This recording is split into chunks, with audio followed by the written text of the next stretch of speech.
तर हा माझा फोटो, हा फोटो आहे 12 सप्टेंबरचा. ह्याच्यावरची 1 तारीख पुढची खोडली आणि 2 सप्टेंबर दाखवलं आणि काहीतरी त्या दिवशी अमावस्या पौर्णिमा काहीतरी आहे असं चुकीचं दाखवलं.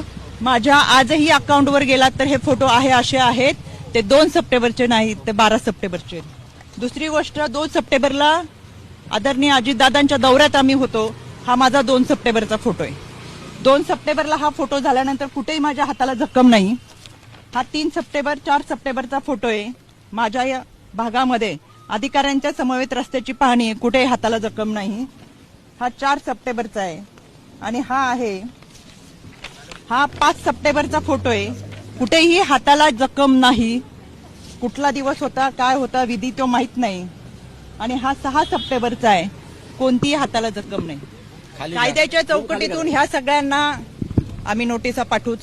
चुकीच्या पद्धतीने बदनामी करणं, अश्लील टीका टिप्पणी करणं, खोटे नरेटिव्ह सेट करणं, खोट्या बातम्या प्रसारित करणं, या सगळ्यांच्या बाबत कायद्याच्या चौकटीतून प्रक्रिया नक्की करेल. मी परत सांगते, यामध्ये जी व्यक्ती होती ती दोषी आहेच, त्याच्यावर कठोर कारवाई झालीच पाहिजे. आपल्याला कोणत्याही व्यक्तीच्या वैयक्तिक आयुष्याबद्दल काही माहिती असायचं कारण नाही. आणि आज आपण ज्यांच्या बरोबर आहेत ते पुढे जाऊन 4 वर्षांनी 5 वर्षांनी काय करणार आहेत हे याची कल्पना आपल्याला नसते. त्याच्यामुळे या व्यक्तीवर कठोर कारवाई व्हावीच ही मागणी मी आज केलेली आहे.